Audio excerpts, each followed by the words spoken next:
Check check check.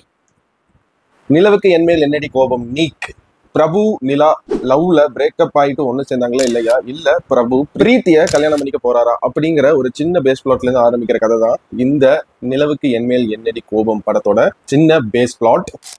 And hello hi friends, நான் தான் உங்க ஜெயராம் கிருஷ்ணன் பேசுறேன். குட்டி மெசேஜ். கிண்டல், நீங்க யாரையாவது கிண்டல் பண்ணி நீங்க கிண்டல் பண்றது எனக்கு ஹர்ட் ஆகுது மனதளவுல, இனிமேல் பண்ணாதீங்க அப்படின்னு ஓப்பனா சொல்லியிருந்தாலும், இல்ல உங்களுக்கே ஒருத்தர் மேல நீங்க உருவகேலி பண்ணும்போதோ இல்ல நார்மலா யதார்த்தமா கிண்டல் பண்ணும்போதோ தப்பா நினைச்சுப்பாங்களோ அப்படின்னு சின்னதா டவுட் வந்தா கூட, அவங்க சொன்னதுக்கு அப்புறமும் நீங்க அவங்க முன்னாடியும் சரி, அவங்க முன்னாடி பேசுறதுக்கு பயந்துட்டு அவங்களுக்கு பின்னாடி அவங்களுக்கு புறமா பின்னாடி மற்றவங்க கிட்ட அவங்கள பத்தி கிண்டல் பண்ணி பேசுறதும் தப்பு தான். ஸோ முடிஞ்ச அளவுக்கு கிண்டல் பண்றத அவாய்ட் பண்ணுங்க.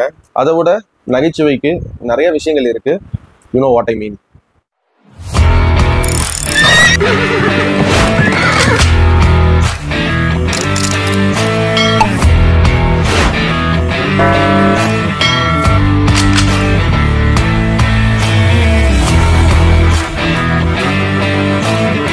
கம்மிங் பேக் டு நீக், நிலவுக்கு என்மேல் என்னடி கோபம். இந்த படம் ஒரு யூஸ்வல் லவ் ஸ்டோரின்னு சொல்லியிருந்தாலும் ஸ்க்ரீன் பிளே ட்ரீட்மெண்ட்ல எப்பவும் போல தனுஷ் டைரக்டரா ஒரு டிஃப்ரென்ஸ் இந்த படத்துல காட்டியிருக்காரு.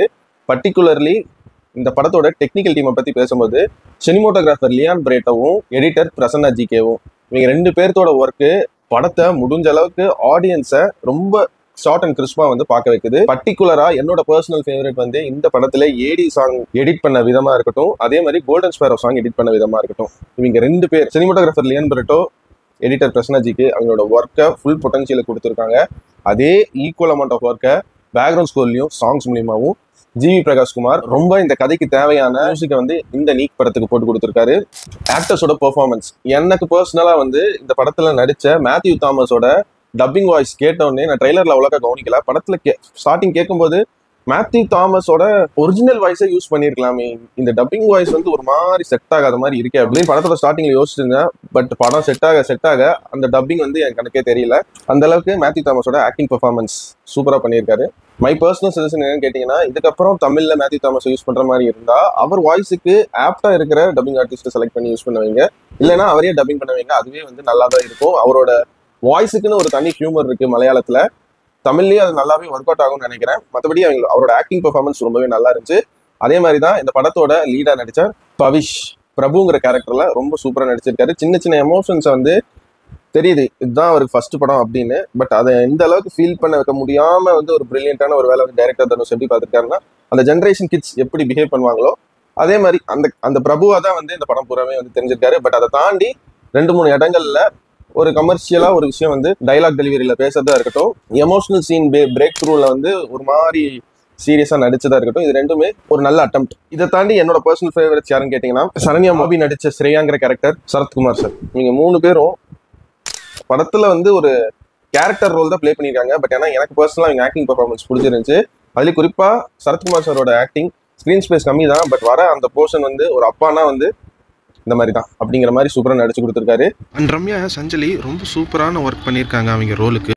அண்ட் இதை தாண்டி பார்த்தீங்கன்னா இந்த படத்தில் காஸ்டியூம் டிசைன் கொஞ்சம் நல்லா இருந்துச்சு பார்க்கறதுக்கு ஒரு சில இடங்கள்ல மட்டும்.